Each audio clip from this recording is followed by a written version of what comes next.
Então vamos orar.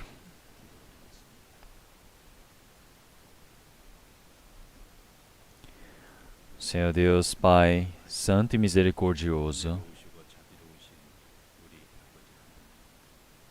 o Senhor Deus, por ter salvo os nossos espíritos, nós agradecemos, damos louvores e glórias somente ao Senhor Deus, nosso Pai. Nós todos que fomos salvos no meio das imperfeições, dos pecados e delitos, fomos chamados para sermos santos, seus filhos, para que nós não sejamos mais corruptíveis, contamináveis, mas sim, o Senhor Deus nos prometeu o reino eterno do reino dos céus. Que o restante das nossas vidas, nós possamos viver o resto das nossas vidas para a esperança dos céus. Nós agradecemos por essa bênção. Senhor Deus, hoje, os irmãos e irmãs que receberam a salvação pelo seu sangue foram chamados de todos os cantos. Através da sua palavra santa, o Senhor Deus permitiu para que nós todos pudéssemos estar em comunhão. Abrindo a palavra, que esta palavra do Senhor possa fazer compreender dentro de nossas vidas, para que possa se tornar força, comida e consolo em nossas vidas. Se existir alguma coisa que não é apta, digna diante do Senhor Deus, que através da sua palavra o Senhor Deus possa demonstrar. Que através da palavra, da misericórdia, do poder do Espírito Santo, o Senhor Deus possa nos purificar. E que também o Senhor Deus possa fazer com que nós possamos compreender qual a maneira que nós devemos viver. Senhor Deus, aqueles que estiverem com a saúde debilitada, que o Senhor Deus possa restaurar a saúde rapidamente. Aqueles que estiverem no meio da tentação, no meio de tribulações, que o Senhor Deus possa permitir toda a graça, porque o Senhor conhece toda a situação, toda a dificuldade. Que o Senhor Deus possa estender, levantar estes irmãos no meio da dificuldade. Que o Senhor Deus permita para que eles possam andar para o meio da verdade. Todos os irmãos santos que não estiveram presentes aqui hoje, que não importa onde eles estejam, que o Senhor Deus permita a sua graça. Que o Senhor Deus possa estar junto em todo lugar, não importa onde seja. Que o Senhor Deus possa auxiliar em todo o trabalho do Evangelho. Que o Senhor Deus possa preencher com o seu necessário, com a sua palavra, para que nada falte nessa família, para que o Evangelho possa ser pregado fortemente e assim possa ser manifestada a palavra do Senhor Deus em evidência. Que o Senhor Deus permita a graça também para a vida do pastor Lee e vários outros irmãos que o acompanharam nessa missão em Hong Kong. Que o Senhor Deus permita para que nessa chance possamos ter a oportunidade de podermos fundar a sua igreja, para que possa fortalecer o Evangelho nesse lugar. Todos os irmãos e irmãs que estiverem aqui presentes, o Senhor Deus possa trabalhar e possa ajudar. Senhor Deus, nós agradecemos em nome do Senhor Jesus Cristo que nos amou e nos salvou. Amém. 찬양대 찬양해 주시겠습니다.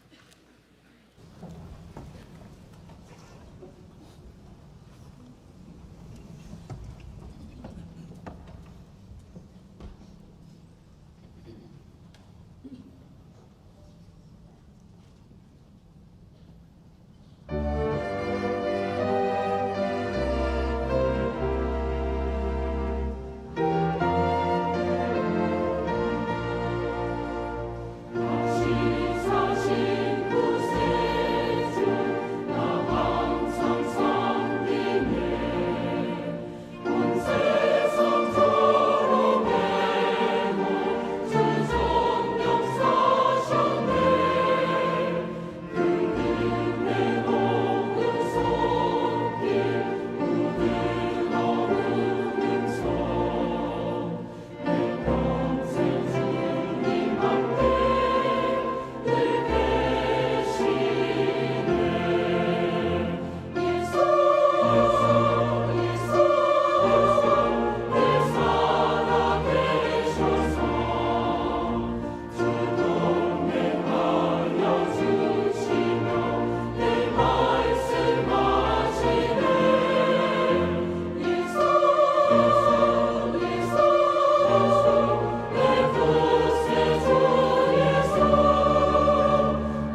Vamos procurar João capítulo 13.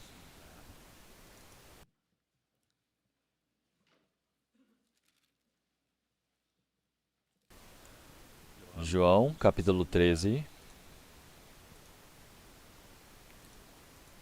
A partir do versículo 1, eu irei ler.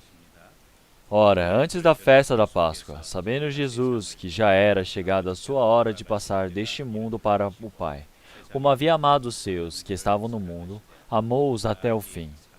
E, acabada a ceia, tendo já o diabo posto no coração de Judas Iscariotes, filho de Simão, que o traísse, Jesus, sabendo que o Pai tinha depositado nas suas mãos todas as coisas, e que havia saído de Deus e ia para Deus, levantou-se da ceia, tirou as vestes, e tomando uma toalha, cingiu-se.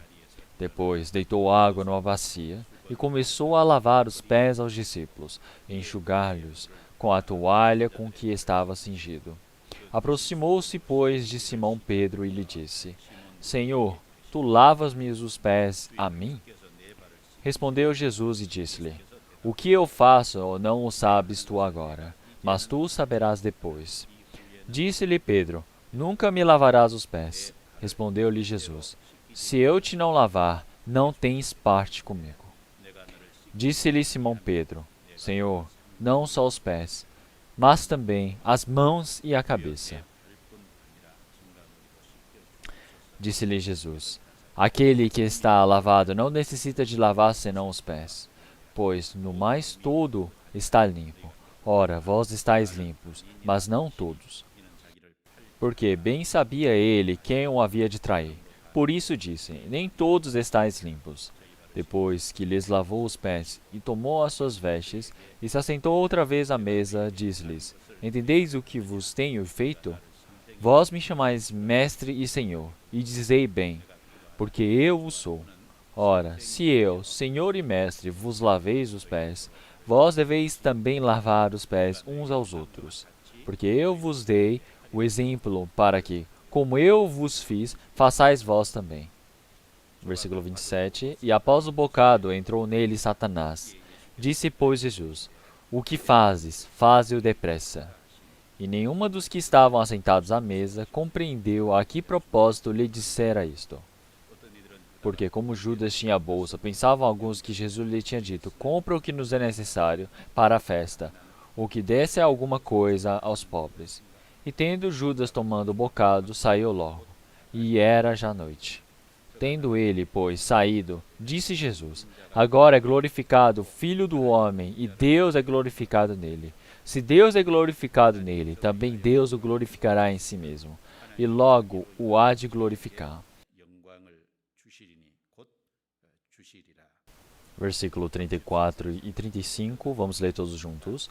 Um novo mandamento vos dou, que vos ameis uns aos outros, como eu vos ameis a vós, que também vós uns aos outros vos ameis. Nisto todos conhecerão que sois meus discípulos, se vos amardes uns aos outros.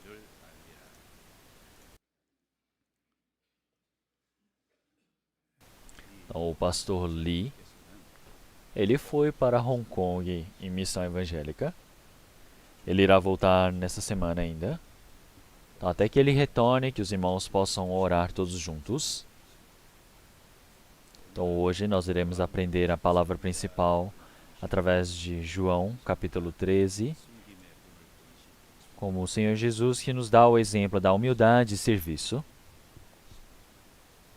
Então primeiro, para aprendermos o contexto da palavra que iremos aprender, hoje eu irei explicar resumidamente e depois a palavra mais detalhada. Então se olharmos em João capítulo 13, o tempo e o local, como a palavra que está escrita aqui, é logo antes da Páscoa. O Senhor Jesus, ele estava no quarto em Jerusalém junto dos seus discípulos, e ele estava realizando a ceia no meio da noite. Os seus discípulos, eles não sabiam da verdade de que o Senhor Jesus iria ser crucificado na cruz. E eles estavam discutindo um com o outro para decidir quem era maior que o outro. O Senhor Jesus, para morrer, ele está no caminho de subir a Jerusalém. Quer dizer que o Senhor Jesus, podemos ver no versículo 9 também, que ele já decidiu em seu coração para subir. O Senhor Jesus, com uma grande decisão, ele subiu para Jerusalém. Mas a mãe de João e Tiago, eles pediram para que a mãe fosse até o Senhor Jesus, para pedir que quando o Senhor ele subir aos céus, para que Tiago e João pudessem se assentar ao lado do Senhor, um na direita e um na esquerda.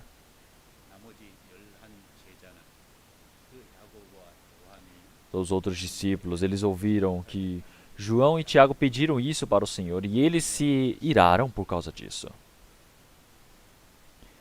Então, a mãe deles foi utilizada para se assentar à direita e esquerda do Senhor. Mas isso é um grande erro, mas também nós podemos ver que o maior problema também está nos todos os outros discípulos também, porque todos eles tinham a vontade do poder e a autoridade. E Judas Iscariotes, na realidade, ele já estava com o coração decidido para trair o Senhor Jesus. E uma das coisas de que ele estava encarregado era cuidar da bolsa de moeda. Então ele pensava, se eu estiver ao lado do Senhor, eu poderia ser um tesoureiro dos céus. Mas ele viu que o Senhor Jesus não pretendia se tornar rei. Então ele foi e planejou, estava esperando a chance para vender o Senhor Jesus para os judeus. E no meio daquela situação toda, o Senhor Jesus, ele ensinou aos seus discípulos que como que eles devem se amar, como é que eles devem servir um ao outro. Porque o Senhor também ele quis ensinar realmente que é grande no reino dos céus aquele que serve. É isso que ele mostrou como seu grande exemplo. Então, como nós sabemos, este mundo, o maior, a pessoa grande é aquele que tem poder.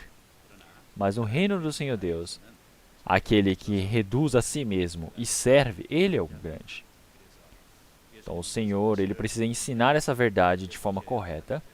É por isso que no meio da noite da Páscoa, ele foi e contou para os seus discípulos e fez o trabalho de lavar os pés. E isso tudo foi manifestado como um exemplo para que eles pudessem aprender. E em Mateus capítulo 8, o Senhor ele disse que ele não veio, o Filho do Homem não veio para ser servido, mas sim para servir, para se tornar propiciação pelos pecados de muitos. Então, o Senhor Jesus ele não veio para ser servido. O Senhor Jesus que veio pela primeira vez a este mundo, ele veio para servir. Então, o acontecimento principal que representa isso é no João capítulo 13, onde o Senhor ele lavou os pés dos seus discípulos. E segundo é quando o Senhor Jesus morreu crucificado na cruz. Quer dizer que nosso espírito ele foi diferenciado. Quer dizer que nós somos servidos pelo Senhor. E também se olharmos em João capítulo 13, versículo 14 e 15, o Senhor Jesus disse, ora, se eu, Senhor e Mestre, vos laveis os pés, vós deveis também lavar os pés uns aos outros. Porque eu vos dei o exemplo, para que como eu vos fiz, façais vós também. O Senhor Jesus disse desta maneira. Então quer dizer que nós também precisamos nos reduzir para estarmos servindo. É isso que o Senhor, através de si mesmo, manifestou como exemplo. É por isso que esse ano também de 2019 está praticamente no fim. Estamos logo na reta final. É um momento onde eu preciso pensar. Realmente que eu preciso pensar se eu reduzi a mim mesmo, abaixei a mim mesmo para viver uma vida de servir, ou eu queria viver sendo servido. Então é por isso que o Senhor Jesus, que mostrou todo este exemplo, eles para servir, a humildade, é por isso que eu escolhi esse tema. Então se olharmos em João capítulo 13, desde o versículo 1 em diante, o Senhor Jesus, ele amou aqueles no mundo que são seus e amou até o fim. Mas o diabo colocou no coração de Judas Iscariotes o pensamento de vender o Senhor Jesus. A partir do versículo 1 e 2, nós podemos ver que o trabalho do Senhor Deus de salvar o homem até os confins da terra e o trabalho do diabo de levar a morte, a perdição até o fim. Também no versículo 5, o Senhor Jesus lavou os pés de seus discípulos e através de sua palavra, ele é mestre e Senhor, mas ele rebaixou a si mesmo a posição de servo. Ele lavou os nossos pés, para que assim ele possa mostrar quem é o ser grande no reino dos céus. Quem é o ser que pode receber toda a glória, toda a honra no reino dos céus. Então é o exemplo que o Senhor ele está nos mostrando. E também se olharmos no versículo 10, ele diz que quem está limpo só precisa lavar os pés. Então, o que é essa diferença de lavar os pés e tomar o banho? Então, nós precisamos saber dessa diferença. E também no versículo 8, o Senhor, ele disse que no versículo 8, se eu não deixar que eu lave o seu pé, realmente não tens parte comigo. Então, quem é uma pessoa que não tem parte com o Senhor? Então, se o Senhor, ele não te lavar, você não tem parte ao Senhor. Quer dizer que quem não deixa, não é lavado pelo Senhor, não deixa o Senhor lavar, não tem parte com o Senhor. Então isso é algo que nós precisamos ver com uma grande profundidade. Também no versículo 14, versículo 15. Então o Senhor ele disse que é correto para que vós também laveis os pés uns dos outros. Então onde será que acontece esse trabalho de servir?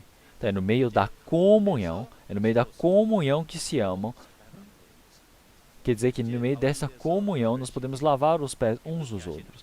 Quer dizer que é manifestado o trabalho do Senhor Deus. É algo que nós precisamos pensar. E também, se olharmos do versículo 31 em diante até o versículo 32, se Deus é glorificado nele, também Deus o glorificará em si mesmo, e logo o há de glorificar. Por quê? Agora é glorificado o Filho do Homem, e Deus é glorificado nele. Então, o sofrimento, a dor da cruz, é esta glória do Senhor Deus manifesta. Quando o Senhor Jesus ele passa pelo sacrifício, o sofrimento na cruz, ele pôde cumprir a salvação. Quer dizer que o amor do Senhor Deus foi manifesta perfeitamente. O Senhor Jesus ele manifestou este amor do Senhor. É por isso que ao lado do Senhor Deus, ao lado de Cristo, o Senhor Deus permite a sua glória. É por isso que não existe glória sem sofrimento, sem trabalho, sem esforço. Quer dizer que isso é uma glória fajuta, uma glória inútil, uma glória sem valor. Se não tiver sofrimento e não tiver dor. É por isso que a glória do Senhor Deus, quando é manifesta através do sofrimento e sacrifício, o Senhor Jesus, por ter recebido esta glória, esse sofrimento, quer dizer que o Senhor Deus ele há de retribuir a nós com a sua glória. E também no versículo 34 e 35, o Senhor disse novo mandamento. Qual é o antigo mandamento e novo mandamento? É algo que precisa ser pensado. E também ele disse, vos ameis uns aos outros. Então, que vos ameis uns aos outros como eu vos amei a vós, que também vós uns aos outros vos ameis. Nisso todos conhecerão que sois meus discípulos e vos amardes uns aos outros. Quer dizer que o trabalho da salvação do Senhor Deus vai ser manifesto ao amarmos uns aos outros. Então, em João capítulo 13, nós temos diversas palavras registradas, com diversos temas presentes para nos ensinar. Então, vamos pensar de forma bem explícita. Vamos ler versículo 1 e 2. Versículo 1, capítulo 13, versículo 1. Vamos ler todos juntos. Ora, antes da festa da Páscoa, sabendo Jesus que já era chegada a sua hora de passar deste mundo para o Pai, como havia amado os seus que estavam no mundo, amou-os até o fim. O Senhor Jesus, ele partiu deste mundo, e quando ele estava para subir ao céu, ao Pai, ele já soube que estava próximo do seu tempo. Quer dizer que o Senhor, ele parte deste mundo para voltar ao Pai. Para retornar ao Pai, é necessário que o Senhor Jesus, ele sofra, morra na cruz, para que assim ele possa ir para o túmulo e vencer a morte e ressuscitar para retornar ao Pai. Quer dizer que agora ele já soube que estava próximo do tempo para retornar ao Pai. Quer dizer que ele soube também o tempo da cruz estava muito próximo. Quer dizer que o Senhor Jesus, ele o sabia. Então por que o Senhor Jesus veio a este mundo? Porque ele queria nos dar a cruz. É um dia antes da Páscoa. Quer dizer que o Senhor Jesus ele já soube que a cruz estava próxima, por causa um dia antes da Páscoa. É por isso que o Senhor Jesus ele veio neste mundo por causa da cruz.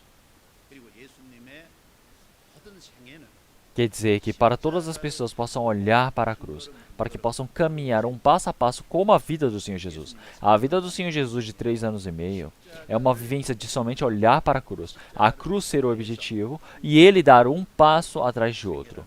Quer dizer que ele vai andando, caminhando dessa maneira e é assim que é possível. Então, uma palavra aqui está bem próxima em João também. O Senhor, ele disse o quê? Ainda não é chegada a minha hora. Ainda não é chegada a minha hora. Então, o Senhor, ele disse de forma repetida essa palavra. Então, o que o Senhor, ele fala de seu tempo? Quer dizer que ele sempre está realmente dando exemplo à cruz. E é nisso que ele se embasa. Então, vamos procurar essas palavras. Então, vamos deixar marcada esta palavra. E vamos procurar João capítulo 2. João capítulo 2. João capítulo 2, versículo 4.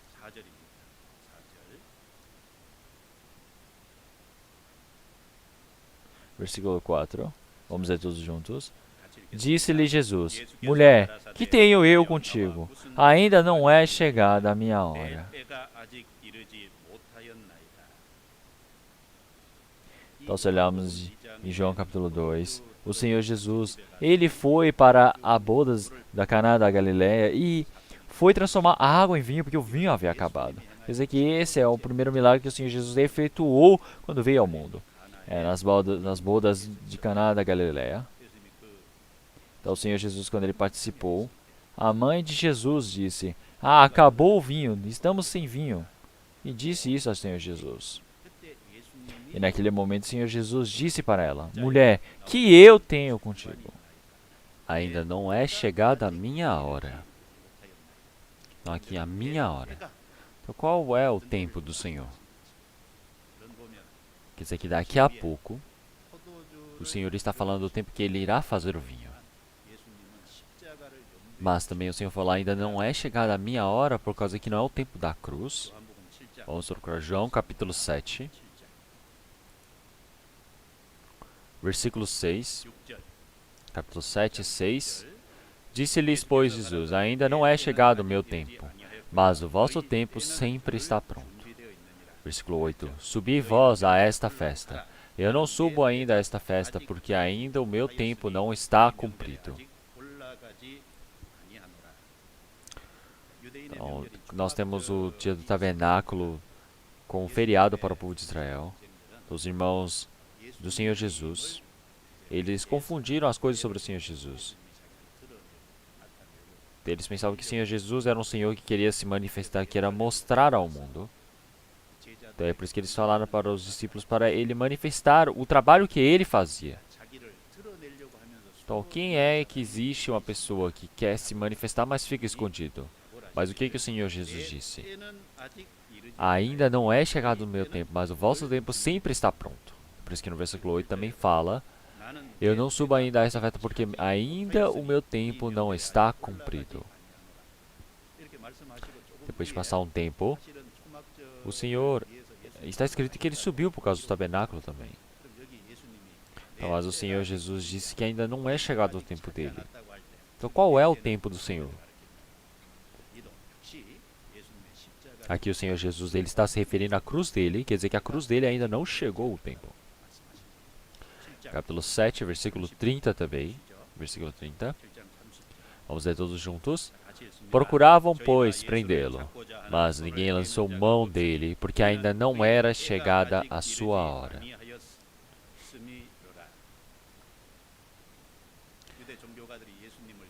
Todos os grandes líderes do povo de Israel queriam prender o Senhor Jesus, mas eles não conseguiram prendê-lo. Por quê? Porque o que fala aqui? Porque ainda não era chegada a sua hora. Quer dizer que o tempo da morte da cruz do Senhor Jesus não havia chegado ainda. Então vamos ver. Capítulo 8, versículo 20 também. Vamos ler todos juntos. Estas palavras disse Jesus no lugar do tesouro, ensinando no templo, e ninguém o prendeu, porque ainda não era chegada a sua hora.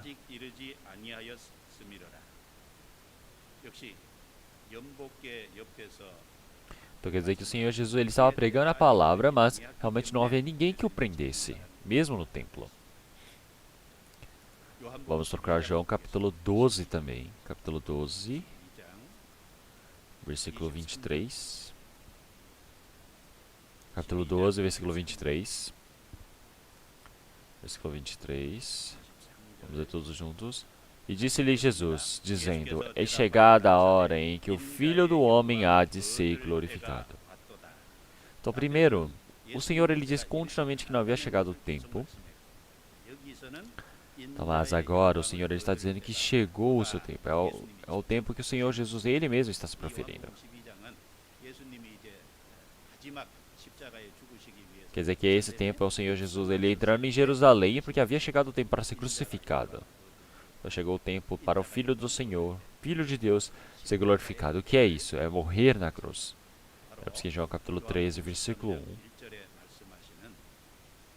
essa palavra quer dizer que agora chegou o tempo do Filho do Homem ele retornar ao Pai. É o tempo da cruz. Quer dizer que ele morrendo irá ressuscitar. Quer dizer que ele precisa cumprir a salvação para que possa voltar no reino dos céus de onde ele veio. Quer dizer que ele vai dando passo a passo, vivendo para esse trabalho do Senhor Deus. É por isso que João capítulo 2 também, em Caná da Galileia, quando o Senhor ele estava efetuando o seu grande milagre da transformação do vinho. O Senhor também disse que não havia chegado o seu tempo ainda. Quer dizer que o objetivo do Senhor, o Senhor ele está dizendo que é o que? É a cruz.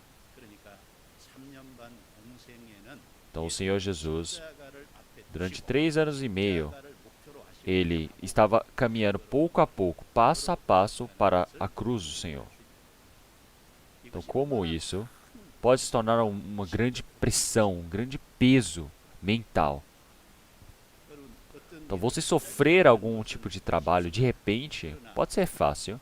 Mas se você saber que algum problema, algum sofrimento está por vir, é uma grande dor.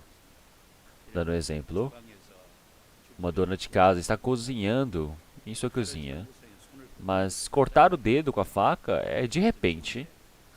Mas se você dizer para ela, pegue a faca e se corte, então isso é um trabalho muito difícil, não é mesmo? No Estevão, enquanto estava pregando o evangelho, os judeus o retiraram e o apedrejaram. Então Estevão, ele poderia não ter imaginado isso. E ele sofreu esse tipo de trabalho, esse sofrimento. Mas a morte do Senhor Jesus não é algo que aconteceu de repente. Quer dizer que o Senhor Jesus desde o início veio por isso. Quer dizer que a vida do Senhor Jesus, ele veio para caminhar por isso. Passo a passo foi para carregar esta cruz. Até por isso que isso representa a cruz do Senhor. Um grande peso, sofrimento, dificuldade ao Senhor Jesus. Quer dizer que o Senhor Jesus ele se encarregou disso. É por isso que olhamos em Lucas capítulo 9, versículo 54, quer dizer que o Senhor ele estava realmente preparado para entrar em Jerusalém. Então por que ele realmente estava determinado? Por causa que está esperando a morte, a cruz para o Senhor. É por isso que o Senhor ele diz que chegou o tempo do Filho do Homem, quer dizer que está próximo à cruz. Então se olharmos no versículo 27 também, e versículo 28 vamos ler todos juntos. Agora minha alma está perturbada, e que diria eu? Pai, salva-me desta hora.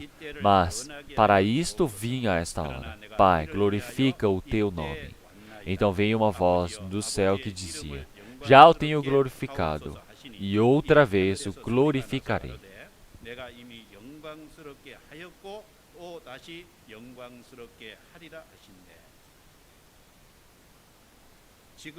Então por que o Senhor ele disse que estava realmente perturbado o seu coração? Então porque o Senhor Jesus ser crucificado.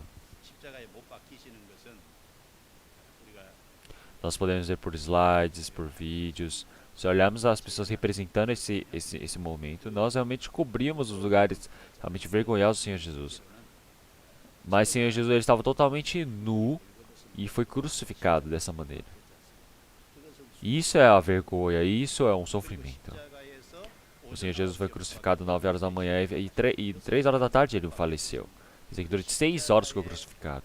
Então imagine aquela imagem, aquele sofrimento, aquela dor que ele estava. Passou o prego nas suas mãos, nos seus 2 pés. Recebeu um grande sofrimento antes de ser crucificado. Essa dor toda foi passada pelo Senhor Jesus. Quer dizer que o corpo do Senhor Jesus, para vencer essa dor, será que ele gostava disso? Não, realmente ele disse, está perturbada. Agora minha alma está perturbada. E que direi eu, Pai, salva-me desta hora, mas para isto vim a esta hora. Quer dizer que o Senhor Jesus, mesmo na frente dos Montes das Oliveiras, orando, ele deixou essa oração por fim. Quer dizer que essa foi a oração do Senhor Jesus. O Senhor Jesus, no meio de tanta dor, no meio de um sofrimento tão grande que está por vir, ele está logo à frente dessa dor. Ele amou aqueles que eram seus. Quer dizer que até o fim ele os amou. Quer dizer que a dor, o sofrimento que a carne dele havia de receber. O Senhor Jesus não está pensando nisto primeiro. Ele está pensando primeiro no espírito das pessoas. Quer dizer que ele o amou desta maneira primeiro. É por isso que em João capítulo 13, ele disse que eram o quê? Os seus. Então quer dizer que ele está representando sobre os seus 12 discípulos. Naquele tempo, ele podia estar representando todo o povo de Israel naquele tempo. Podia ser que estivesse representando todas as pessoas deste mundo. Porque a cruz do Senhor Jesus é para todas as pessoas deste mundo, não é mesmo? Também se olharmos em João capítulo 1, versículo 29, disse, eis o Cordeiro de Deus que tira o pecado do mundo. Disse o pecado do mundo. Então 1 João capítulo 1, versículo 2 também diz que ele é a propiciação pelos nossos pecados, não também somente os nossos, mas de todo o mundo. Por que colocou o pecado de todo mundo? Por causa do pecado de todo o mundo. Quer dizer que quando ele está representando todas as pessoas que estão no mundo. Quer dizer que de forma simples parece que são os 12 discípulos, mas de forma grande é todas as pessoas deste mundo. Então ele falar que são seus. Judas Iscariotes também está incluso. Como nós já sabemos. Judas Iscariotes, qual é o trabalho dele? Judas Iscariotes, ele achava que ele ia se tornar tesoureiro quando o Senhor ele fosse rei. Porque ele sabia que o Senhor iria dominar o povo de Israel, iria dominar Roma, iria realmente se tornar um grande rei. E ele recebeu a prata porque ele soube que o Senhor Jesus não ia se tornar rei. Então é por isso que ele já havia decidido junto com os judeus quando trair o Senhor Jesus. Qual o lugar? O Senhor Jesus, mesmo sabendo de todas essas coisas, o amou. Mas o amou até o fim. Tá aqui Judas Iscariotes está incluso.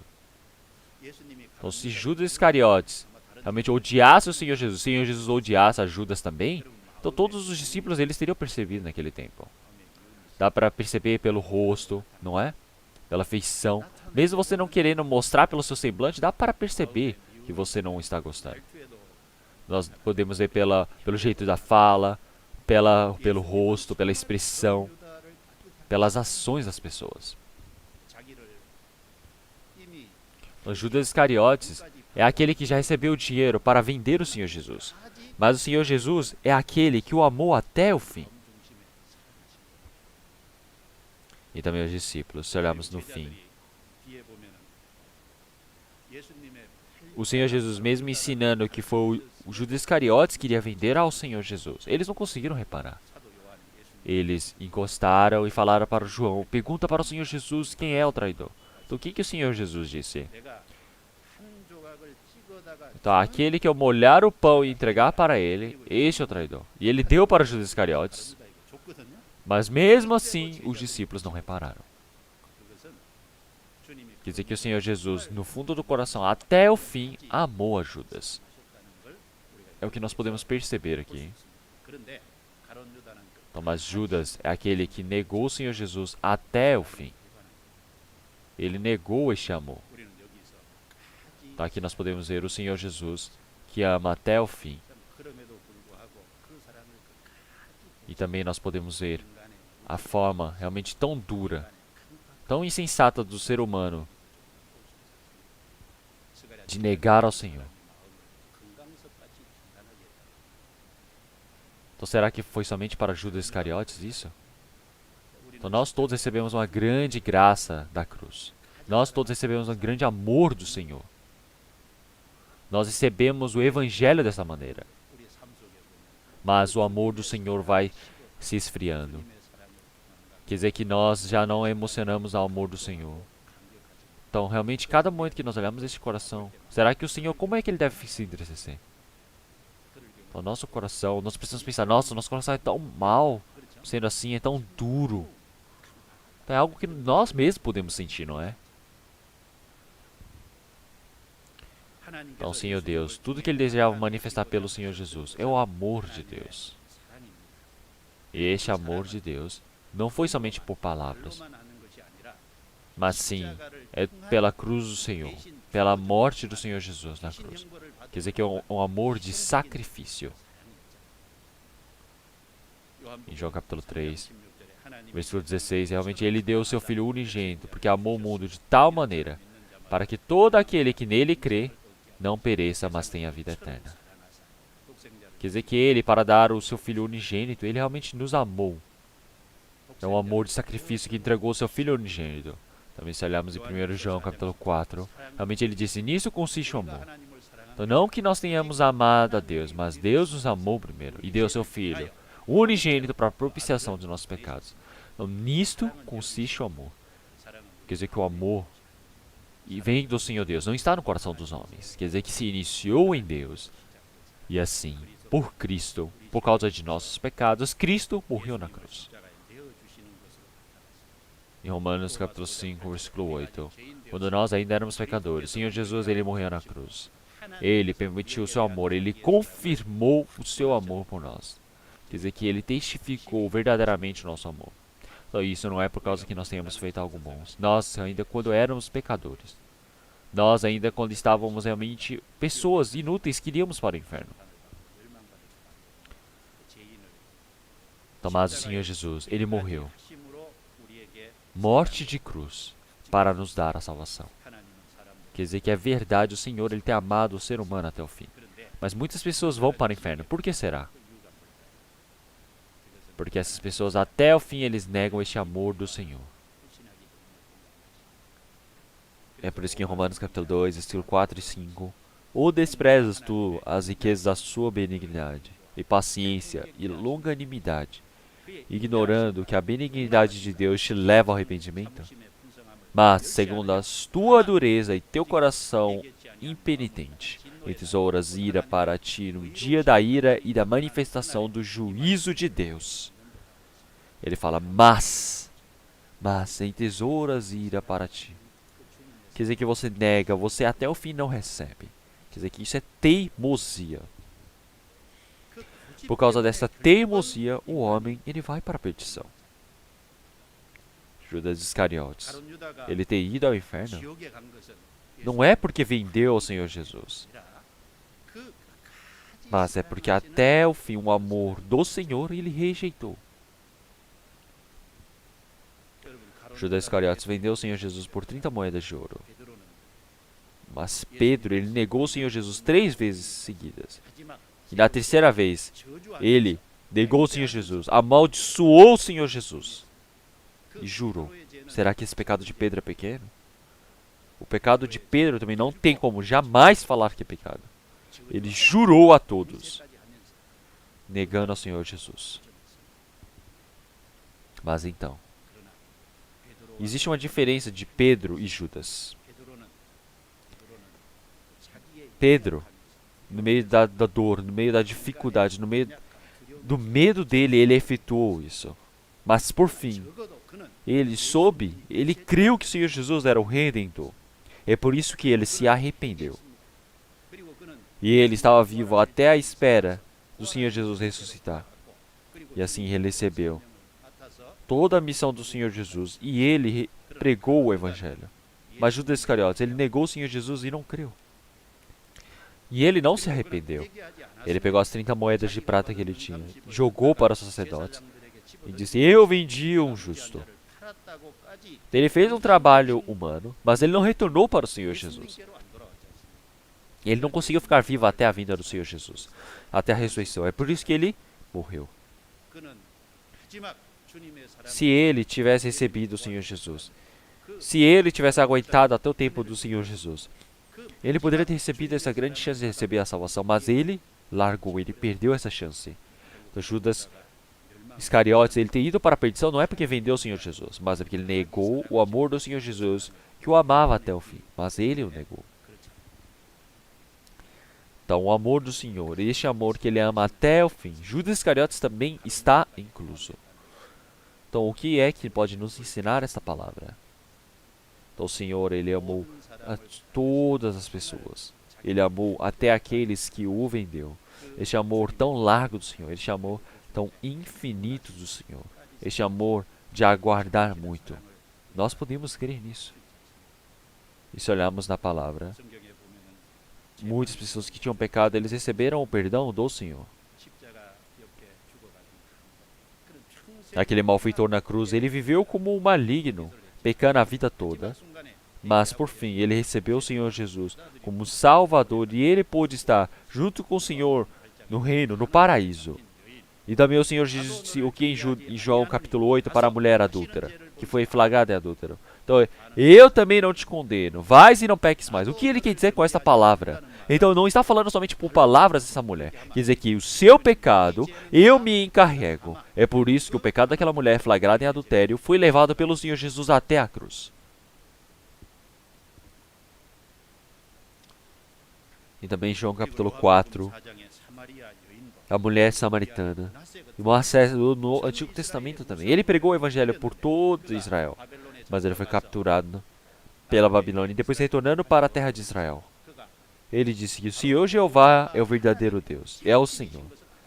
E assim, ele pegou todos os ídolos que ele havia colocado por todo o povo de Israel, mas ele não tinha força para conseguir tirar os próprios ídolos que ele colocou. Porque o povo de Israel estava cheio do pecado, por causa do pecado, da idolatria, aos ídolos que Manassés havia colocado em todo o tempo de Israel. E assim, ele precisa se arrepender e retornar verdadeiramente diante do Senhor. E pela oração que ele teve, o Senhor, ele recebeu. Aparece na Bíblia, no Antigo Testamento. Também, seja Judas Iscariotes, seja Manassés, todos eles foram amados pelo Senhor. Até o fim, o Senhor os amou. Quer dizer que até o fim, o Senhor os amou. É um amor sem igual. Quer dizer que por este amor, nós fomos salvos. Por causa deste amor, nós não somos perdidos. Nós recebemos a salvação. Nós não nos perdemos. Nós verdadeiramente fomos segurados pela mão do Senhor, que não podemos mais nos perder. Vamos fechar aqui. Vamos procurar Romanos capítulo 8.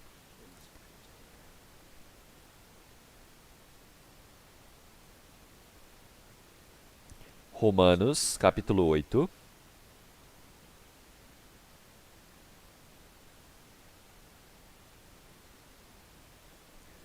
Capítulo 8.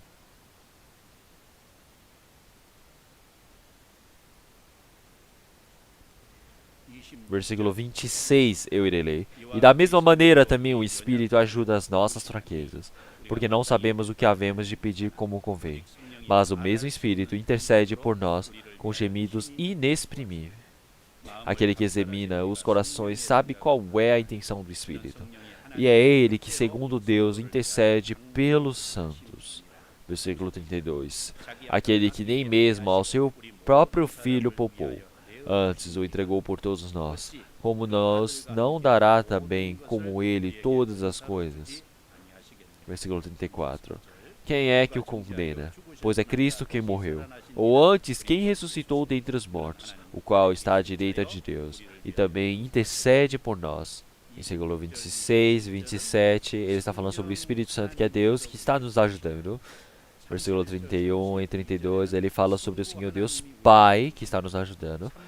Versículo 33 e 34, ele fala sobre o Senhor Jesus Deus, que está nos ajudando até hoje. Quer dizer que ele fala sobre o Senhor, os seres triune aqui. É por isso que no versículo 26, e da mesma maneira também o Espírito ajuda as nossas fraquezas, porque não sabemos o que havemos de como convém, mas o mesmo Espírito intercede por nós. E também, Versículo 31. Que diremos, pois, a essas coisas? Se Deus é por nós, quem será contra nós? Então, se Deus é por nós, quer dizer que o Deus Pai, aquele que nem mesmo ao seu próprio Filho poupou, antes o entregou por todos nós. Quer dizer que aqui todos, quer dizer que todas as nossas coisas, quer dizer que todas as coisas ele irá nos dar. Quer dizer que o Deus Pai também ele está cuidando, orando por nós.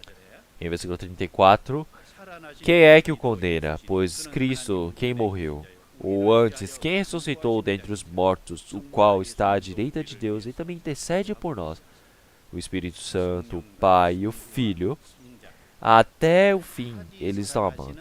Esse ser triuno, estão amando, estão segurando a quem? A nós. Nós somos fracos, nos falta muita coisa. Nós não podemos nos tornar perfeitos de repente. É por isso que até o fim, este amor do ser triuno está nos segurando. Por isso que nós podemos ter certeza em algo. Então, versículo 39, versículo 38 e 39, vamos ler todos juntos. Porque sou certo de que nem a morte, nem a vida, nem os anjos, nem os principados, nem as potestades, nem o presente, nem o porvir, nem a altura, nem a profundidade, nem alguma outra criatura nos poderá separar do amor de Deus, que está em Cristo Jesus, nosso Senhor. Então, olhando aqui, porque estou certo de que nem a morte, nem a vida, nem os anjos. Aqui ele fala algo que nós precisamos ter certeza. Tá, que ele continuamente usava a palavra no plural, nós somos, não é? Se olharmos no versículo 37, mas em todas essas coisas somos mais do que vencedores, por aquele que nos amou. Ele colocou no plural, colocando nós, mas no 38 ele fala agora o quê? Porque estou certo, eu estou certo, nem a morte, nem a vida, nem os anjos, nem os principados. Quer dizer que é uma certeza pessoal que cada um precisa ter. Quer dizer que o Senhor ele está trabalhando através de nós. E assim nós podemos vencer. Quer dizer que nós individualmente precisamos ter certeza. Qual é essa certeza que nós precisamos ter? É por causa que eu vivo bem ou porque eu faço algo bem? Não é isso. É por causa da ajuda do Espírito Santo. A ajuda do Senhor Deus Pai. E também a oração do Senhor Jesus por nós. Quer dizer que esse ser triune está segurando a nós em sua mão. É por isso que nós podemos ter certeza. Nós não podemos ser separados do amor de Deus. E então, todo o trabalho dentro do amor do Senhor Deus não pode ser separado. Por isso, o Senhor ele amou as pessoas do mundo, aqueles que são seus, e os amou até o fim. Os pais, eles amam os filhos mesmo que façam errado, amam até o fim, não é mesmo? Este amor de ele amar os filhos até o fim. Será que de quem que veio este amor? Foi o Senhor Deus que deu aos pais para amar até o fim.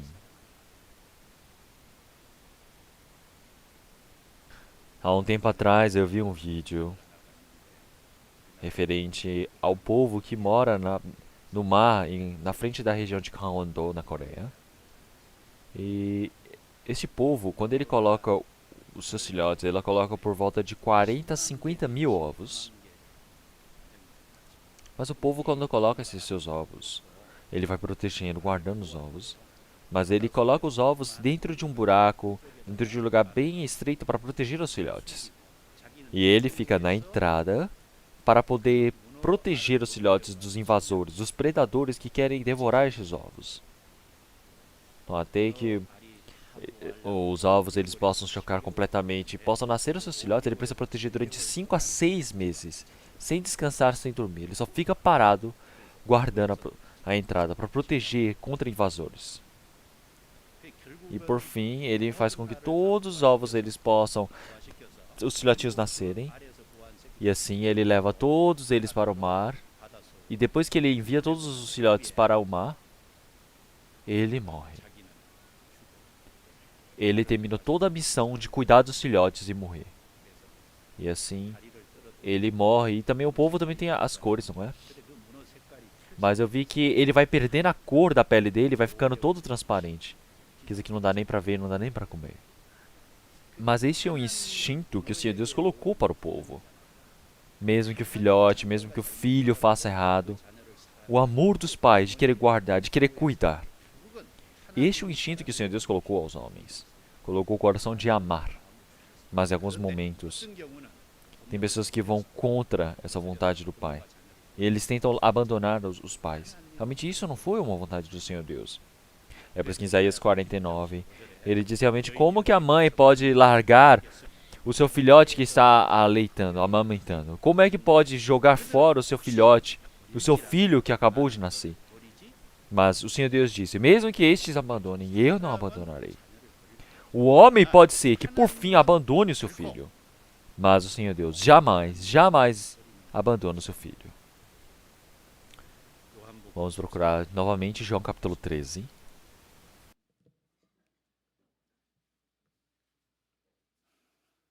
João capítulo 13, versículo 1. Ora, antes da festa da Páscoa, sabendo Jesus que já era chegada a sua hora de passar deste mundo para o Pai, como havia amado os seus, que estavam no mundo, amou-os até o fim.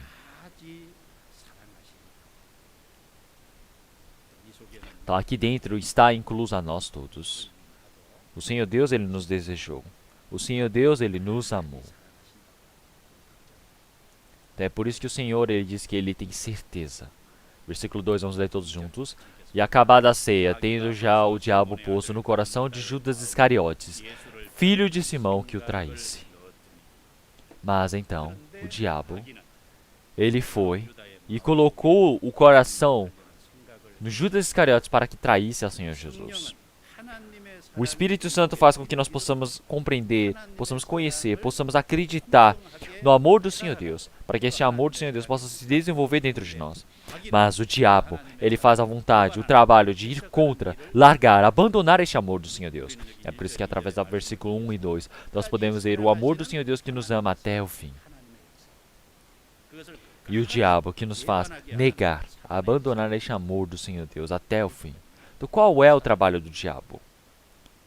Ele tenta destruir este amor que o Senhor Deus ele nos amou, para que nós possamos abandonar, para que nós não creamos nisso, para que nós não possamos ter a remissão dos pecados, para que assim o trabalho da evangelização seja atrapalhada. Quer dizer que o trabalho do Senhor Deus é o trabalho do diabo. Quer dizer que existe essa grande diferenciação. Então agora nós podemos ver que o reino do Senhor Deus e o reino do diabo, eles lutam um contra o outro. Quer dizer que o Senhor Deus, Ele quer fazer compreender este amor do Senhor Deus para o ser humano, para que eles possam receber a salvação. Mas o diabo faz com que essas pessoas elas neguem o amor do Senhor Deus até o fim. É o trabalho que eles continuamente fazem. É por isso que em 2 Coríntios capítulo 4, versículo 3, mas se ainda o nosso evangelho está encoberto, para os que se perdem está encoberto, mas no quais Deus deste século cegou os entendimentos dos incrédulos, para que lhes não resplandeça a luz do evangelho da glória de Deus, que é a imagem de Deus. Então, se o evangelho está encoberto para o quê? Para os incrédulos. Quer dizer que desde o início está decidido, está definido quem é o incrédulo, quem é aquele que irá fracassar. E assim no versículo 4, nos quais os Deus deste século cegou os entendimentos dos incrédulos. Então quem são essas pessoas que irão fracassar? Não são pessoas já definidas, mas são as pessoas que não querem acreditar. Para essas pessoas o Senhor Deus ele confundiu o coração. Quer dizer que eles não conseguem ver a luz do evangelho do Senhor Deus, a imagem de Deus que se esplandeça.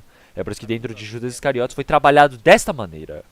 Por isso que onde é manifesto o trabalho do Senhor Deus, o trabalho do diabo está junto ali. E também em 1 Coríntios capítulo 16, versículo 9. Porque numa grande porta eficaz se me abriu, e há muitos adversários.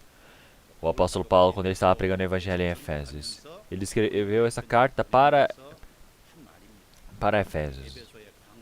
E disse, realmente esse grande trabalho da evangelização foi manifesto em Efésios. Ele pregou o evangelho durante 3 anos e meio, não somente para Efésios, mas para toda a região da Ásia. E ele pregou o evangelho para que muitas pessoas pudessem ouvir e receber a salvação. Tá, abriu-se a porta do evangelho, tão grandiosa. Mas então, tem muitos que vão contra ela. Quer dizer que o trabalho do evangelho, quanto maior ela é, maior o trabalho do diabo também. É algo que nós precisamos lembrar. E também na Antioquia, o apóstolo Paulo, quando estava pregando o evangelho para a frente de todos os judeus também. Depois que acabou o trabalho da evangelização, as pessoas não foram conforme a palavra de Paulo, eles foram contra. Eles queriam ir contra o evangelho. E assim eles ajuntaram os judeus. e queriam expulsá-lo. E expulsaram da Antioquia. E quando ele ia pregar o evangelho em Iconeu também. Quando estava pregando o evangelho, aqueles todos os judeus, eles mexeram no coração dos gentios, elevaram a rebeldade para ter um coração de odiar os irmãos. E então, por fim, os judeus, os gentios, todos eles se levantaram e queriam matar o apóstolo Paulo. E o apóstolo Paulo teve que fugir. Quando ele foi pregar o evangelho em Lúcidra também. Igônio também. Na Antioquia, na Prícia também. Todos eles perseguiram o apóstolo Paulo até lá e apedrejaram, acharam que ele estava morto e jogaram ele fora do castelo. Mas o apóstolo Paulo se levantou e foi pregar o evangelho. Então esse trabalho da evangelização foi manifesto de forma grande. No lugar onde nós não podemos enxergar, existe o trabalho do diabo também. Ao nosso redor. Se olharmos ao nosso redor, até hoje, até agora, temos trabalhos similares acontecendo. Onde, quando o evangelho chega, entra numa família, podemos ver grandiosamente o trabalho do diabo. No trabalho também, quando o evangelho entra, nós podemos ver o trabalho contra o evangelho. Em uma cidade, em um país, quando o evangelho ele chega, podemos ver o grande trabalho de ir contra o evangelho. Então esse trabalho todo que acontecia na Bíblia, igualmente está acontecendo no nosso tempo. Então por que enquanto nós pregamos o evangelho acontecem esses problemas? É porque este é o trabalho do diabo. O diabo ele vai contra o amor do Senhor Deus e ele nega para que nós não possamos crer até o final. Existe uma coisa que nós precisamos pensar aqui. Então o diabo ele entrou dentro do coração do filho de Simão, Judas Iscariotes. Ele não colocou o coração de vender a Senhor Jesus dentro de Pedro, colocou dentro de Judas Iscariotes. Se tivesse colocado dentro do coração de Pedro, o que teria acontecido? Será que Pedro teria aceitado ou não? Se tivesse colocado dentro do coração de Pedro, não teria dado sucesso. Ele já que colocou dentro do coração de Judas Iscariotes, isso deu certo. Quer dizer que o coração de Judas Iscariotes é de negar o Senhor Jesus, negar o amor do Senhor Jesus. Ele está com um coração muito bom para fazer isso. Por quê? Porque dentro do coração dos Judas Iscariotes, ele tem um coração encharcado pela cobiça. Já que ele tem a cobiça dentro do seu coração, já que ele estava trazendo a cobiça continuamente, se colocar a cobiça, se colocar o egoísmo dentro do seu coração, ele vai aceitar de forma fácil. E é por isso que ele aceitou. Vamos procurar João capítulo 12. João capítulo 12, versículo 6. Vamos ler todos juntos. Ora, ele disse isso, não pelo cuidado que tivesse dos pobres, mas porque era ladrão, e tinha a bolsa, e tirava o que o ali se lançava. Então, se olharmos em outra tradução, falava que ele era como ladrão mesmo, que ele levava como hábito. Então, os 12 discípulos eles andavam com o Senhor Jesus, e eles seguiam o Senhor Jesus. E Judas Iscariotes, ele estava responsável para cuidar da bolsa. E aqui ele fala que ele era ladrão. Quer dizer que ele roubava como se fosse hábito. É por isso que Judas Iscariotes ele não seguia o Senhor Jesus porque respeitava ao Senhor Jesus. Ele não tinha o coração algum de querer receber a vida eterna pelo Senhor Jesus. Até o final ele não soube que o Senhor Jesus era o Salvador, o Redentor. Todos os discípulos chamavam o Senhor Jesus de Senhor, mas Judas Iscariotes até o final chamou o Senhor de Mestre. Ele até o fim, por causa da sua cobiça, por causa do seu desejo, ele foi seguindo isso. Ele utilizava o Senhor Jesus para encher a sua cobiça. O diabo soube disso. O diabo soube pelas suas ações. E assim, dentro do coração de Judas Iscariotes, colocou o coração de querer vender ao Senhor Jesus. E Judas Iscariotes aceitou isso de forma simples. E colocando esse pensamento, por fim, o que aconteceu? Dentro dos Judas Iscariotes, o que entrou? O espírito do diabo. Capítulo 3, vamos voltar, capítulo 13. Capítulo 13, versículo 26. Jesus respondeu, é aquele a quem eu dei o bocado molhado. E molhando o bocado, o Deus a Judas Iscariotes, filho de Simão. E após o bocado, entrou nele Satanás. Disse, pois, Jesus, o que fazes? Faze-o depressa.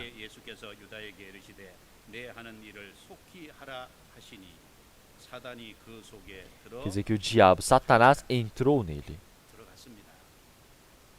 Então primeiro colocou o pensamento. 그다음에는 Depois ele entrou dentro daquela pessoa. Então, claro, 구원받은 사람 속에는 o diabo não tem como entrar dentro da pessoa que recebeu a salvação. 구원받을 Porque quando recebemos a salvação, nós não somente compreendemos a remissão dos pecados, mas o Senhor ele entra para dentro de si. Quer dizer que dentro do Espírito o Senhor está como dono. Então todo aquele que tem o Senhor como dono, ele é um só com o Senhor. Então quer dizer que dentro do santo que realmente recebeu a salvação, verdadeiramente o diabo não pode entrar. Mas olhe bem, dentro do pensamento ele podia agir. O diabo continuamente ele está agindo dentro do pensamento das pessoas que receberam a salvação. Então, mas ele não consegue entrar dentro de nós. Então, existe uma coisa que nós precisamos pensar após recebermos a salvação. Qual é o pensamento que o cristão ele precisa fazer após receber a salvação? Eu, para ser utilizado de forma santa diante do Senhor Deus, eu preciso controlar o meu pensamento. Se eu tiver um pensamento maligno, eu preciso repelir. Se esse pensamento maligno entrou dentro de mim, realmente ele não pode se tornar um motivo para conduzir o meu coração. Em Provérbios capítulo 24, versículo 7, a sabedoria é demasiadamente alta para o tolo, na porta não abrirá a sua boca. Quer dizer que o coração dessa pessoa representa completamente essa pessoa. Então, quer dizer que o pensamento do coração é aquele que interfere diretamente na sua ação. Então uma pessoa está o dia todo, está todos os dias pensando, o que eu vou comer, qual vai ser a comida gostosa que eu vou comer. Vamos pensar que ele somente está pensando nisso. Então uma pessoa o dia todo, todos os dias, ele está sentado na cafeteria pensando, como é que eu posso roubar as coisas dos outros? Ele é um ladrão, não é? Então se ele está pensando todos os dias no Senhor Deus, então ele com certeza é o ser do Senhor Deus, não é? Então essa pessoa, ele é um pescador de homens, porque ele está pensando, realmente como é que eu posso salvar as pessoas? Então, realmente o pensamento que essa pessoa ela está fazendo, qual é o pensamento? Isso mostra a personalidade da pessoa. E isso mostra realmente a ação completa dentro da vivência dessa pessoa, não é? Então vamos procurar Jeremias capítulo 6. Jeremias capítulo 6.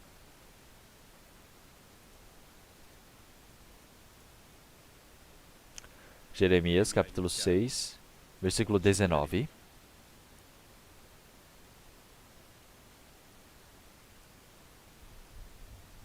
Versículo 19. Vamos ler todos juntos. Ouve tu, ó terra, eis que eu trarei mal sobre este povo, o próprio fruto dos seus pensamentos, porque não estão atentos às minhas palavras e rejeitam a minha lei. Então, este é o resultado dos pensamentos, do fruto dos seus pensamentos. Quer dizer que o Senhor Deus, ele está mostrando que pelo pecado do povo de Israel, ele há de julgar, permitir a condenação, o castigo. Quer dizer que este é o fruto dos pensamentos dos homens. Quer dizer que o Senhor ele poderia dizer que isso é o fruto das ações deles, né? Mas por que o Senhor disse que é dos pensamentos? Por causa, o fruto do pensamento, por causa que o pensamento leva à ação. Então, um homem chamado Sam Major, ele disse que o que o homem ele pensa, ele há de trazer em ação. E sempre quando ele leva em ação, isso leva a um hábito, e o hábito, em continuidade, se transforma em personalidade. E quando a personalidade é montada, isso determina o destino da pessoa. Então, se eu realmente desejo ser utilizado pelo Senhor Deus, eu quero ser uma pessoa correta diante do Senhor Deus, o que eu preciso corrigir? O que eu preciso controlar primeiramente? É o meu pensamento. Então, dentro de nós temos diversos pensamentos. Dentro de mim, se é o pensamento do homem, ou se é o pensamento do diabo, se dentro de mim esse é o pensamento meu, ou se é um pensamento do Espírito Santo, que o Senhor Deus ele permitiu para dentro de mim. Eu preciso saber distinguir, não é mesmo? É por isso que Romanos capítulo 5, versículo 6, ele diz que aquele que busca a carne, corre atrás da carne. Aquele que pensa no Espírito, ele busca o Espírito. Quer dizer que essa é a distinção daqueles que buscam o Espírito, porque este tem paz. Então, realmente, durante este ano, como é que vocês viveram? O que vocês viveram desse ano? Quais tipos de pensamentos vocês tiveram? O que vocês vão pensar? O que vocês vão fazer? Porque o pensamento, ele reflete diretamente nas suas ações. O pensamento é o que irá determinar a condução deste homem. Então, tem pessoas que têm muitos pensamentos. Isso não é algo muito bom. Então, o pensamento ele precisa estar realmente conectado na palavra do Senhor Deus para ser conduzido. Mas tem pessoas que têm muitos pensamentos. Tem pessoas que têm o pensamento do diabo. Eles acham que essas palavras realmente como se fossem alguma coisa que fosse para eles e tentam viver seguindo essa vontade do diabo. Mas não é. Realmente é muito importante a ajuda do Espírito Santo.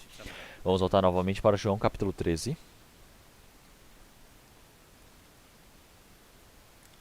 João capítulo 13. Versículo 3.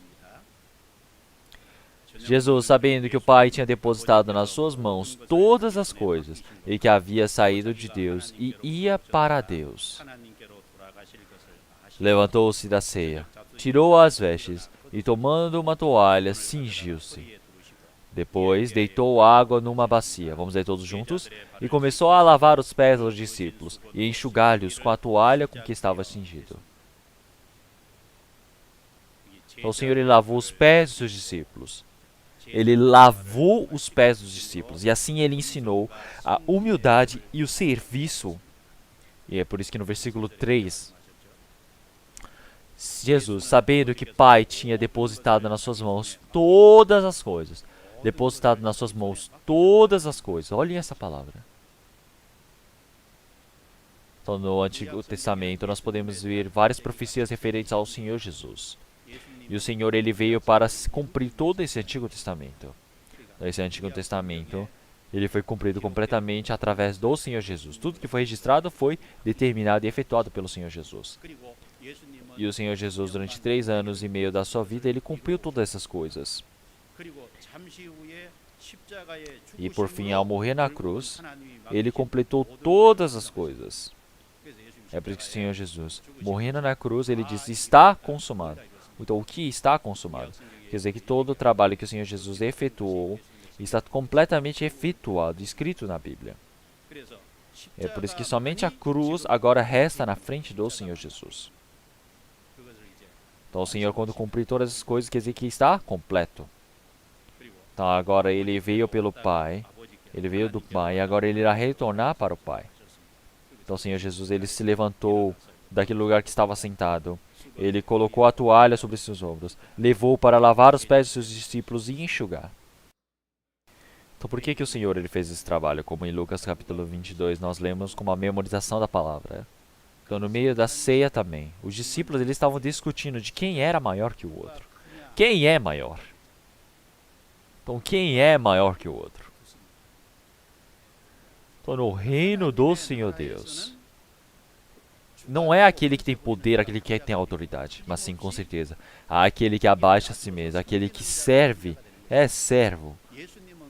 Ele pode ser grande. Então, realmente, o Senhor é o que? Senhor e Mestre. Mesmo como Senhor e Mestre, ele lavou os pés dos discípulos. Quer dizer que ele abaixou a si mesmo. Ele mostrou humildade e serviço. Quer dizer que isso era necessário para os discípulos. E isso para eles se amarem. Ele estava ensinando que eles precisavam um servir ao outro.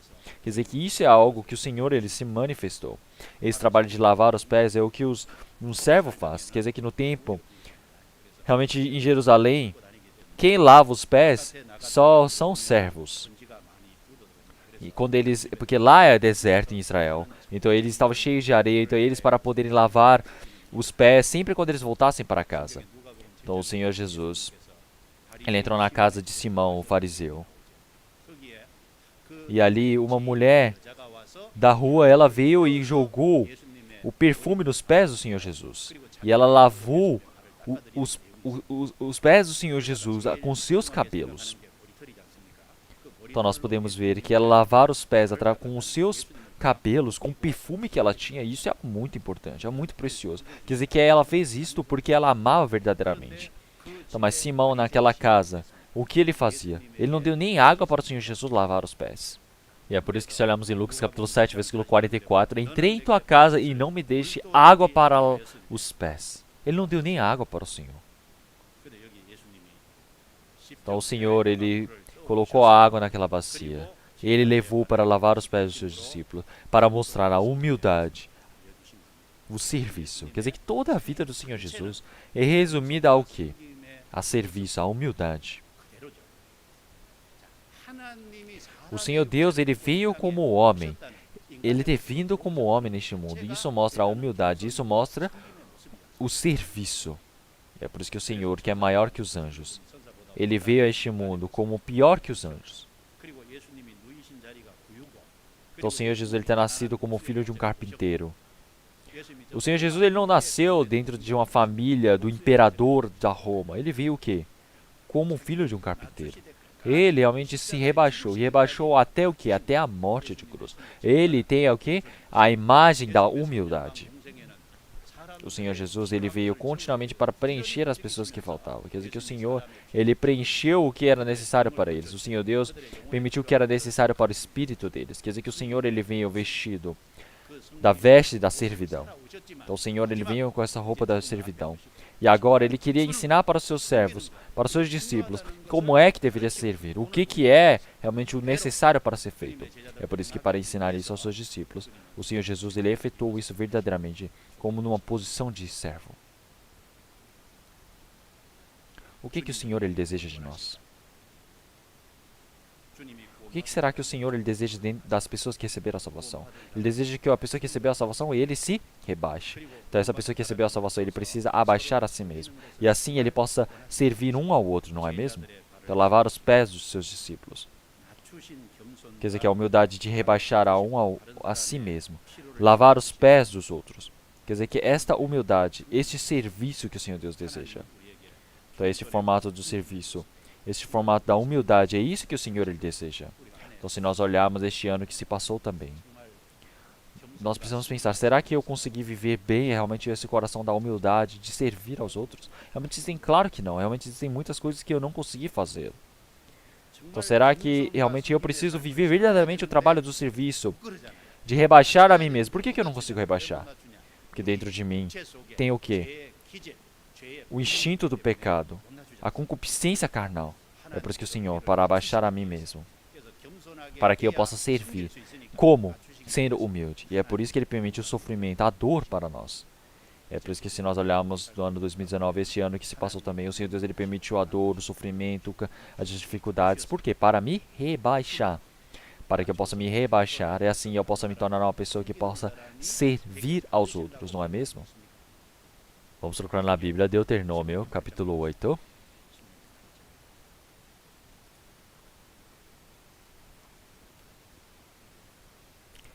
Deuteronômio, capítulo 8, versículo 2.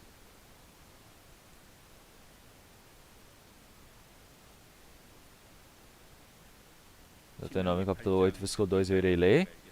E te lembrarás de todo o caminho pelo qual o Senhor teu Deus te guiou no deserto estes 40 anos, para te humilhar e te provar, para saber o que estava no teu coração, se guardarias os seus mandamentos ou não. E te humilhou, e te deixou ter fome, e te sustentou com o maná, que tu não o conhecestes, nem teus pais o conheceram, para te dar a entender que o homem não viverá só de pão, mas de tudo o que sai da boca do Senhor viverá o homem. Nunca se envelheceu a tua roupa sobre ti, nem se inchou o teu pé nesses 40 anos. Vamos ler todos juntos o versículo 16. Que no deserto te sustentou com maná, que teus pais não conheceram, para te humilhar, para te provar, para no fim te fazer bem. Então, durante 40 anos, o povo de Israel, para chegar à terra de Canaã, eles passaram pelo deserto. Aqui o Senhor está explicando qual foi o motivo disto. Então, uma dessas coisas é para que ele possa abaixar a si mesmo. Então, no versículo 2, realmente para que ele abaixe a si mesmo. E assim no versículo 3 também, é para que ele abaixe a si mesmo. Para que ele abaixe a si mesmo. É porque durante 40 anos que eles passaram pelo deserto, o que é abaixar a si mesmo? Pela sua própria força, ele não consegue fazer nada, é algo para se compreender. Quer dizer que pela sua força não tem como viver naquele deserto. Não tem nem lugar para plantar. Não tem como viver pelo seu próprio desejo, pela sua própria vontade. E no deserto está o sol tão quente. Se o Senhor Deus ele não permitisse a sombra através das nuvens, eles não podem dormir, não podem viver. E pela noite, já que também é deserto, tem o vento gelado, o Senhor Deus, se ele não permitisse o tornado de fogo, eles não poderiam sobreviver. Quer dizer que pela ajuda do Senhor Deus, eles sobreviveram. Quer dizer que isso tudo foi feito pelo trabalho, pelo poder do Senhor Deus. Isso que não pode ser feito pelos homens. Então nós precisamos pensar no meio do sofrimento, no meio da dor, quando chegar, eu não consigo fazer nada. Então o Senhor, Ele nos faz abaixar dessa maneira. E o que pode se tornar benefício para nós? É dizer que nesse momento nós podemos olhar para o Senhor Deus, nós podemos depender da graça do Senhor Deus, nós podemos receber a verdadeira graça do Senhor. Quando nós nos rebaixamos através da fé, nós podemos nos tornar humildes, nós podemos, assim, perceber as dificuldades de cada irmão, nós podemos perceber quais são as coisas que faltam espiritualmente para cada irmão. Mas se não tiver nenhum problema, você não consegue enxergar essas coisas. É por isso que uma pessoa que realmente para que possa se tornar aquele que possa servir, ele o fez assim. Então, quer dizer que ele abaixou a si mesmo. Então este ano, o Senhor Deus, Ele deseja nos abaixar, para que assim nós possamos viver uma vida de servidão diante do Senhor, para que nós todos, como grande exemplo do Senhor, nós podemos aprender diante do Senhor. Então, para isto, realmente dentro da nossa vida, todo o sofrimento, toda a tribulação, todas as coisas, é uma grande graça do Senhor Deus, não é? Quer dizer que o Senhor Deus, Ele o faz para me abaixar, para que eu possa viver no meio da humildade. É algo que eu preciso agradecer. Porque em Jó capítulo 22, versículo 29, quando te abaterem, então tu dirás, haja exaltação. Então, quando eles me abaterem, realmente abaterem, eu posso ser exaltado por causa de que Deus salvará o humilde. Isso olhamos em 1 Pedro, capítulo 5, versículo 4 em diante. O Senhor continuamente, Ele frisa o que é a humildade. Ele fala, semelhante vós, jovens, sede sujeitos aos anciões e sede todos sujeitos uns aos outros, revestivos de humildade, porque Deus resiste aos soberbos, mas dá graça aos humildes. Humilhai-vos, pois, debaixo da potente mão de Deus, para que a seu tempo vos exalte. Quer dizer que nós todos precisamos ser humildes e precisamos nos esforçarmos, nós precisamos realmente trabalhar. Quer dizer que quando nós somos humildes, nós podemos trabalhar fortemente pelo Senhor. Realmente o Senhor Deus, quando Ele for abater os arrogantes, Ele irá permitir o quê? O coração para os humildes. Quer dizer que quando você aumenta seu coração, você se torna um arrogante, você somente vai receber realmente o castigo do Senhor Deus. É por isso que nós, dentro dessa linha, desse traço onde o Senhor Deus, Ele colocou o limite para nós vermos como humildes, nós precisamos fazê-lo. Por que esse trabalho da mão do Senhor Deus? O Senhor Deus, Ele é todo poderoso. O Senhor Deus, Ele deseja que todos os filhos possam se tornar realmente como verdadeiros filhos, realmente com dignidade e bem. É por isso que Ele deseja. Realmente dentro desse objetivo do Senhor, existe um objetivo principal para fazê-lo o seu trabalho. É por isso que quando nós realmente fazemos o trabalho do Senhor Deus, assim nós seremos humildes nesse trabalho. É por isso que quando chegar o tempo, o Senhor Deus, Ele irá nos exaltar. É por isso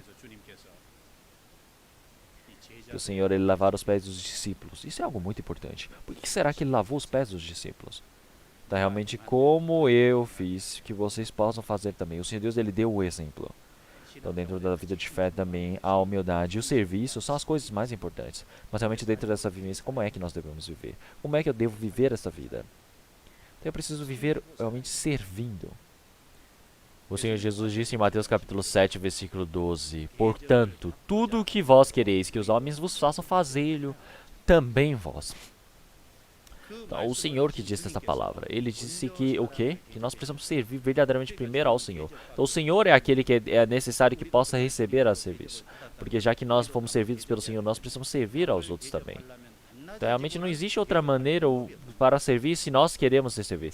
Não tem como eu servir o próximo se eu não me tornar como um servo. Não tem como eu saber a dificuldade do outro. Eu não sei o que é necessário para a vida daquela outra pessoa.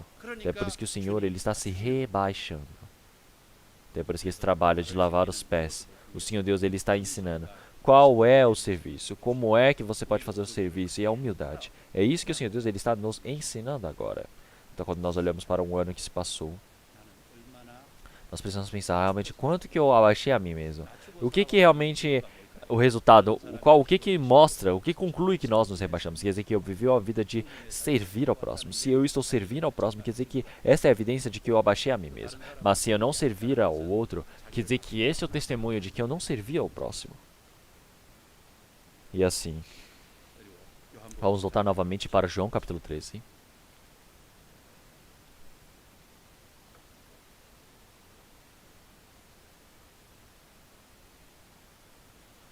João capítulo 13, versículo 10. Vamos ler todos juntos. Disse-lhe Jesus, aquele está lavado, não necessitas lavar senão os pés, pois no mais todo está limpo. Ora, vós estáis limpos, mas não todos. porque bem sabia ele quem o havia de trair. Por isso disse, nem todos estáis limpos. Então aqui aparece sobre o banho e a lavagem dos pés. Então aquele que já tomou banho, ele somente precisa lavar os pés, porque o corpo todo está limpo. Então o Senhor ele disse essa palavra para Pedro. Então aquele que já lavou os pés, já lavou o corpo, só precisa lavar o quê? Os pés, porque o corpo já está limpo. Então esta palavra, ele está dizendo para os 11 discípulos. Quer dizer que eles já lavaram, já tomaram banho, tirando Judas Iscariotes. É por isso que o Senhor ele está dizendo que não precisa fazer mais nada, só precisa lavar os pés porque já tomaram banho. Quer dizer que aqui ele está tentando explicar a verdade espiritual desta maneira. Então os 10 discípulos, realmente eles já tomaram banho, eles só precisam lavar os pés. Mas não são todos que tomaram banho, não é mesmo? Tem pessoas que não tomaram banho. Quem? É Judas Iscariotes. Por isso, então não são todos, porque o Senhor já sabia quem o havia de trair. É por isso que ele diz que não são todos os que estão limpos. Então tem aquele que tomou banho e tem aquele que não tomou banho. O Judas Iscariotes é uma pessoa que não tomou banho. Pedro e os outros discípulos, todos eles tomaram banho. Porque o que representa tomar o banho aqui? Quer dizer que você recebeu a salvação. Quer dizer que você que realmente estava para ser julgado e ir para o inferno, agora você se arrepende e retorna para o Senhor. Você recebe o Senhor como seu Salvador. Quando você crê nisso, você está limpo, você tomou banho. Quer dizer que isso mostra o quê? Que você recebeu o perdão dos pecados. Isso acontece o quê? Uma vez na vida. Então Pedro e os outros discípulos, eles já acreditavam no Senhor Jesus, que realmente havia de morrer e havia ressuscitar por causa do pecado deles. É por isso que eles todos já tomaram banho. Eles já tomaram banho. Vamos ver João capítulo 17 também. Então os 11 discípulos acreditaram, mas Judas Iscariotes não acreditou. Então versículo 8. Vamos ler todos juntos. Porque lhes dei a palavras que tu me deste, e eles as receberam, e têm verdadeiramente conhecido que sai de ti, e creram que me enviaste.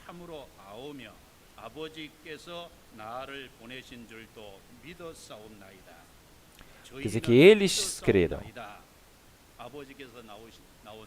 Quer dizer que eles creram que o Senhor era o Salvador que veio do Senhor Deus Pai.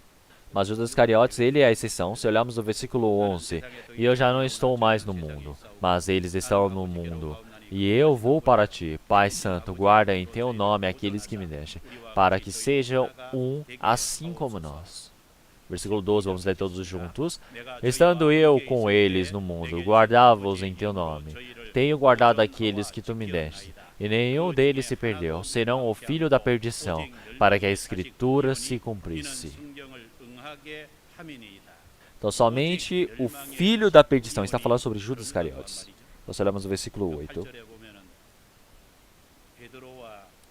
Então, Pedro e os outros discípulos todos, os 11, eles acreditaram. Quer dizer que eles creram que o Senhor Jesus era o Redentor. Que o Senhor Jesus agora, ele havia de morrer na cruz e irá salvar e receber todos esses 11 discípulos. Mas os Judas Iscariotes aqui, ele não creu no Senhor Jesus até o fim. É por isso que na Bíblia, que receber o perdão dos pecados, tem muitas palavras assim. Mas também ele fala que o perdão dos pecados também fala que a lavagem dos pecados. Porque o Senhor, ele falou sobre tomar banho. É por isso que ele fala que a lavagem dos pecados. É por isso que representa como lavagem dos pecados. Vamos procurar. Hebreus capítulo 10.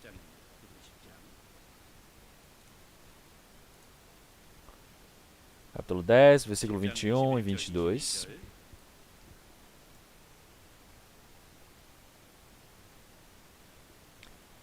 Capítulo 10,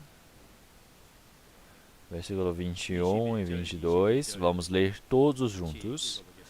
E tendo um grande sacerdote sobre a casa de Deus, cheguemo-nos com um verdadeiro coração, em inteira certeza de fé, tendo os corações purificados da má consciência e o corpo lavado com água limpa. Então, e o corpo lavado com água limpa. Lavar o corpo com água, isso é tomar um banho. Então, você ter realmente o perdão dos pecados, quer dizer que você lavou o corpo com água limpa, quer dizer que você está se purificando, não é mesmo? Então, quer dizer que o que ele fala que cheguemos com um verdadeiro coração, quer dizer que nós recebemos o sangue do Senhor Jesus em nosso coração. Quer dizer que quando nós recebemos o sangue do Senhor Jesus em nosso coração, quer dizer que nós estamos recebendo ao Senhor. E então, assim, nós possamos realmente conhecer qual é o pecado, qual é a nossa consciência. Assim nós possamos receber o perdão desses pecados por causa do Senhor, por causa do sangue do Senhor. É através do quê? Realmente com um coração humilde, com um coração puro diante do Senhor Deus. Então quer dizer que nós temos um coração novo para dentro das pessoas que receberam a salvação, não é mesmo? Quer dizer, com um coração verdadeiro, uma fé perfeita, nós precisamos ir para diante do Senhor Deus. E então, quer dizer que tomar o banho, quer dizer que lavagem desses pecados. Quer dizer que lavar o corpo com água limpa. Também em Tito capítulo 3, versículo 5. Não pelas obras de justiça que houvéssemos feito, mas segundo a sua misericórdia. Nos salvou pela lavagem da regeneração e da renovação do Espírito Santo. Quer dizer que ele fala o quê? A lavagem da regeneração e da renovação do Espírito Santo. Quer dizer que a lavagem e da regeneração quer dizer que o quê? A lavagem dos pecados. E a renovação do Espírito quer dizer que é o nosso Espírito que está dentro. E também em 1 Coríntios capítulo 6, versículo 11. E é o que alguns têm sido, mas haveis sido lavados, mas haveis sido santificados, mas haveis sido justificados em nome do Senhor Jesus e pelo Espírito do nosso Deus. Quer dizer que é lavado o quê? Lavado dos nossos pecados. Quer dizer que quando nós recebemos a salvação verdadeiramente, uma pessoa que recebeu a salvação, quer dizer que ele tomou o banho. Então mesmo que tenha tomado banho, o que ele precisa continuamente lavar? Os pés precisam lavar. Sempre que você vai para fora, sempre quando você pisa neste mundo, tem alguma coisa que vem realmente sujo, não é? Que são os pés que nós precisamos lavar. É por isso que após recebermos a salvação, continuamente, nós precisamos lavar as coisas sujas que vêm deste mundo. Através do quê? Através da comunhão. É através do Espírito Santo, através da palavra, através da misericórdia do Senhor. É por isso que dentro dessa comunhão dos santos, nós precisamos continuamente nos lavar. E também vamos voltar novamente para João capítulo 13.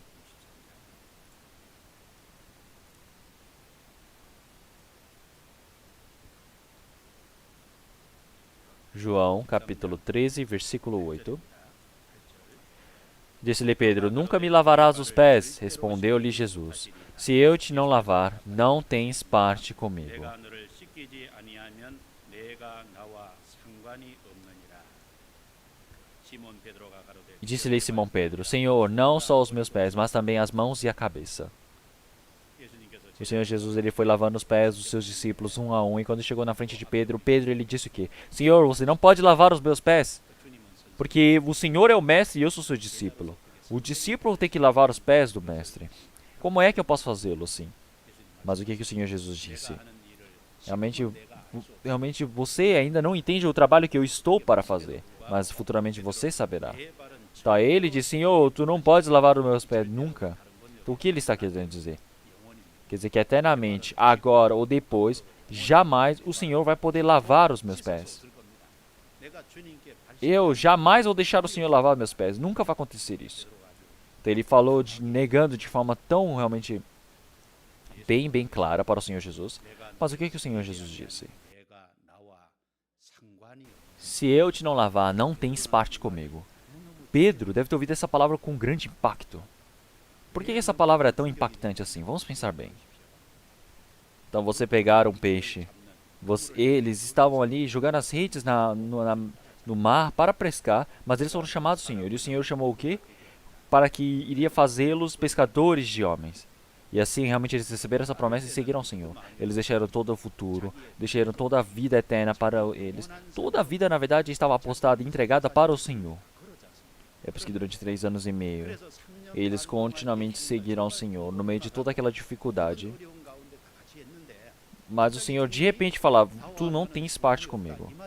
Então não tem como Pedro não ficar realmente abismado. Então já que isso foi um grande impacto para ele, o que ele responde? Ele tirou rapidamente a palavra dele. Ele disse, Senhor, por favor, lave os meus pés, a minha cabeça e as mãos. Porque ele achou que quando se ele lavasse as cabeças e as mãos também, ele teria uma grande relação com o Senhor Jesus. Porque ele ficou assustado. abismado, Pedro ele pôde falar assim. Então ele tirou rapidamente a palavra dele e disse: Senhor, então continuamente, você não vai lavar os meus pés nunca mais. Mas ele tirou rapidamente essas palavras. Então esta palavra na verdade é a verdade, é muito importante. Então se eu não te lavar, tu não tens parte comigo. Esta é uma palavra dita pelo Senhor Jesus. E isto é a verdade. Então é algo que nós podemos pensar em duas coisas.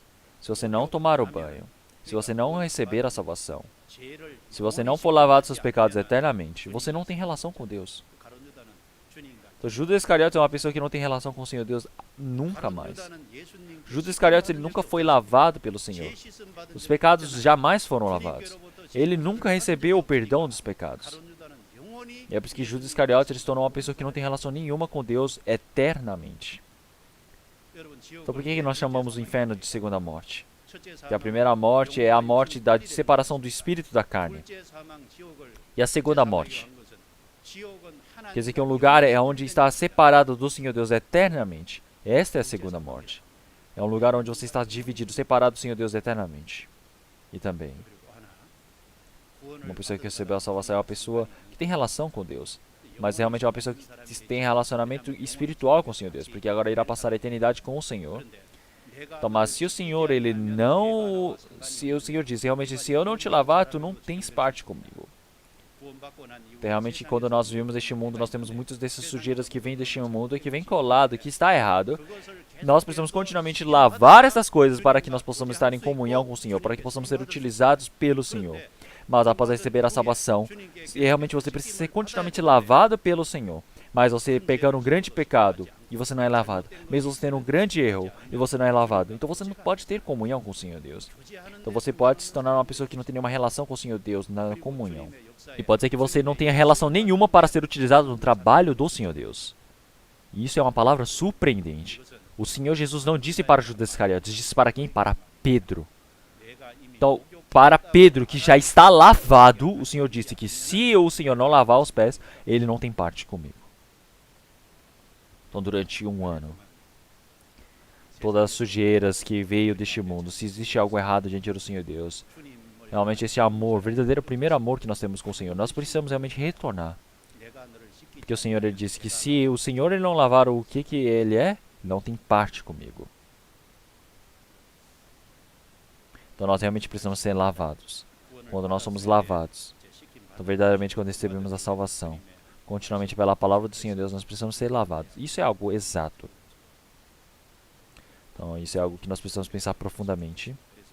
Se olharmos em 1 Coríntios capítulo 9, antes subjugo o meu corpo e reduzo a servidão, para que pregando aos outros, eu mesmo não venha de alguma maneira a ficar reprovado. Então o apóstolo Paulo, ele foi utilizado para pregar o evangelho, mas ele ficou com medo de ele se tornar reprovado diante do Senhor Deus. É por isso que ele realmente subjugava o seu corpo para obedecer, para se sujeitar. Então, até quando que nós precisamos ser utilizados pelo Senhor Deus? Até o final. Como é bom ser utilizado até o final. Então, para ser utilizado até o final pelo Senhor, nós precisamos ser lavados continuamente diante do Senhor. Quer dizer que nós precisamos permanecer dentro da palavra do Senhor Deus e ser lavado continuamente. E assim, versículo 13... E então, versículo 14 e 15, vamos ler todos juntos novamente. Ora, se eu, Senhor e Mestre, vos laveis os pés, vós deveis também lavar os pés uns aos outros, porque eu vos dei o exemplo, para que, como eu vos fiz, façais vós também. Então, realmente é certo que nós lavemos os pés uns dos outros. Quer dizer que dentro da evangelização, dentro da palavra, nós precisamos lavar os pés uns dos outros. Nós precisamos perceber que esse é o trabalho do Senhor Deus que se manifesta. Onde que nós lavamos os pés uns dos outros? Realmente é dentro da evangelização, dentro da comunhão.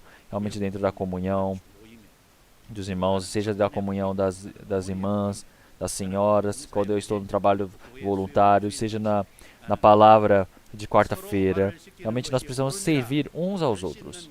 Realmente, continuamente eu preciso perceber, preciso ver se eu estive presente nesse trabalho de lavar os pés. Então, se eu não participei desse trabalho, eu não estou limpo, quer dizer que eu não pude me tornar limpo. Então, o que isso quer dizer? Quer dizer que eu não dei o meu coração para participar. Então, vós também, realmente é correto que lavemos os pés uns dos outros. Quer dizer que nós realmente, dentro da palavra do Senhor Deus, verdadeiramente tem o coração de querer servir, de estarmos juntos ao Senhor. Mas realmente você não tem lavado os pés do Senhor. Quer dizer que mesmo que você tenha lavado, mesmo que você tenha participado, pelo coração, o seu coração não estava ali para lavar verdadeiramente. É por isso que o pé só foi e voltou, não é? É somente uma dessas duas coisas. Quer dizer que realmente não houve o trabalho da lavagem. Então, qual é esse trabalho da lavagem? Realmente nós vivemos continuamente entrando em contato com este mundo. Nós entramos em contato com este mundo, nós temos relações com as pessoas deste mundo. Mas, realmente, qual a sujeira que pode vir em nós? Realmente, o que nós podemos estarmos fazendo neste mundo? Quer dizer que nós podemos ter o pensamento errado, nós podemos ter a vivência errada, formas, cultura errada pode vir colada em nosso corpo, que pode nos estragar. Então, se nós lavarmos continuamente, quer dizer que nós podemos corrigir sempre. É por isso que se existe alguma coisa errada que precisa ser corrigida, nós precisamos continuamente, através da palavra do Senhor Deus, corrigir essas coisas. E também se olharmos em 2 Reis, capítulo 4, versículo 40, no tempo de Eliseu, eles criaram numa panela um ensopado para eles comerem, mas ali dentro estava a morte na panela. Eles falaram, a morte na panela. O que Eliseu fez?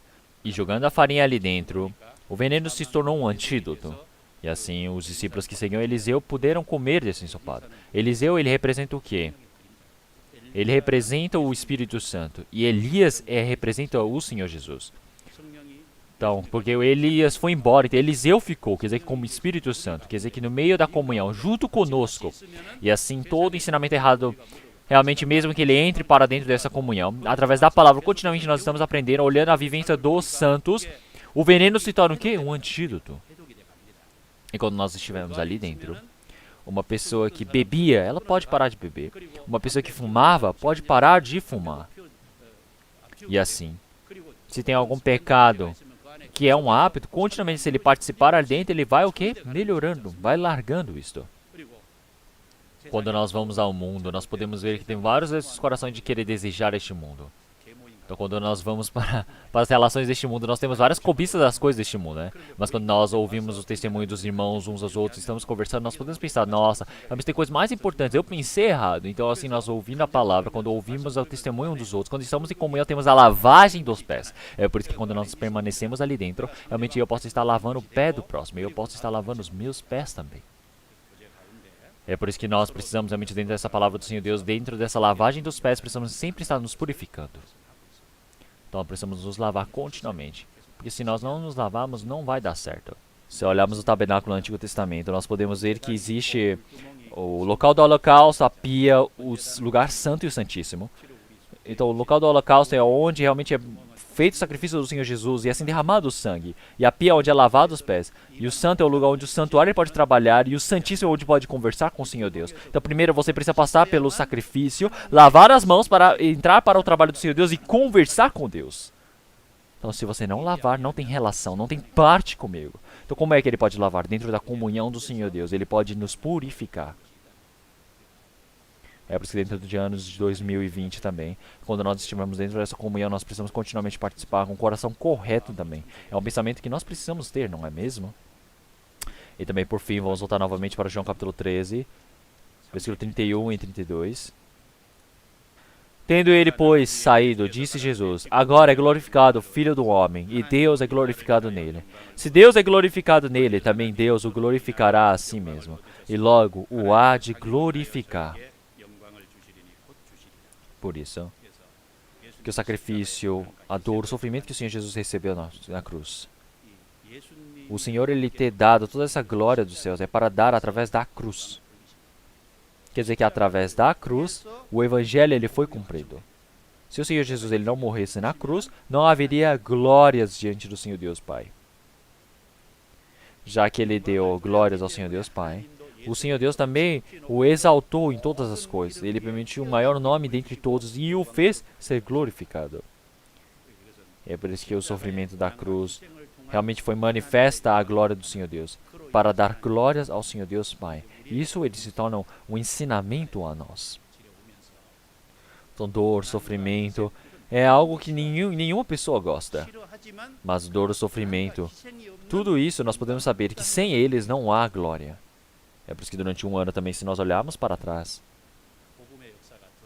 o que nós podemos perceber é que se o trabalho do Evangelho não foi manifesto, quer dizer que o sacrifício, o esforço ainda não se apareceu. Você não manifestou tanto. Quanto mais sacrifício, quanto mais sofrimento, maior é o trabalho do Senhor Deus, maior a glória do Senhor Deus. E é por isso que a glória, ela se manifesta através do sofrimento, através do sacrifício. Então, versículo 34 e 35. O Senhor Deus, ele disse o quê? Um novo mandamento vos dou, que vos ameis uns aos outros, como eu vos amei a vós, que também vós uns aos outros vos amei. Então, ele deu um novo mandamento e um antigo mandamento. Mas o que quer dizer esse Antigo Testamento? O Antigo Testamento, o Senhor, ele disse somente para amar, mas eles não tinham força ainda para amar, não é mesmo? Então, você diz aí para uma criança, pega esse saco de arroz e leva ali. Não tem como, ele não tem força para isso. Mas agora o Senhor está dando a força, fez com que pudéssemos crescer para podermos receber esse novo mandamento. Então quer dizer que o primeiro Senhor Deus, ele faz compreender que eu não tenho o amor, eu sou um pecador através do mandamento antigo. Mas com o novo mandamento, agora eu recebi este amor do Senhor Deus, recebi o poder do amor do Senhor Deus. E assim eu cresci, assim posso fazer o trabalho do Senhor Deus. Então realmente nós precisamos nos amar os outros como o Senhor Deus, ele nos amou. E é por isso, quando recebemos a salvação, então verdadeiramente nós desejamos o amor do Senhor Deus. Este amor do Senhor que nos ama até o fim. Então é por isso que quanto mais próximo está a vinda do Senhor, o que nós precisamos fazer? Então está próximo o retorno do Senhor. Então nós precisamos sempre estar orando. Então nós sempre precisamos estar realmente com tudo desejando afetuosamente o amor do Senhor. Então nós estamos orando é algo muito importante. Mas algo mais importante do que isso é sempre estarmos adiante para fazer esse trabalho do Senhor Deus e amar um ao outro. Então o amor ele pode encobrir os pecados. Então passando mais este ano, o Senhor ele disse para nós amarmos. Então se existe alguém que eu não consigo amar, eu preciso estar perdoando. Porque se hoje mesmo o Senhor ele retornar, não é eu subir aos céus e acabar. Eu preciso perdoar os pecados, não é mesmo? E é por isso que nós realmente com maior esforço precisamos amar uns aos outros. Porque o amor ele pode encobrir os pecados. Então quando nós nos amarmos, todos os outros sabereis que vós sois os meus discípulos. Quer dizer que nisso realmente é manifesto o amor do Senhor Deus, o trabalho do Senhor Deus. Então quer dizer que nós todos, quando nós estamos realmente dessa maneira, nós podemos saber que nós somos participantes deste amor do Senhor Deus. Realmente é um lugar onde o trabalho do Evangelho pode ser manifesto. Está aprendendo muitas palavras de João capítulo 13 e nós podemos ver que mais este ano também, que está se passando em João capítulo 13. Nós precisamos refletir a nossa vida. Nós precisamos ver como é que nós vivemos a nossa vida. E nós também precisamos pensar como é que nós iremos viver mais este um ano também. Vamos orar.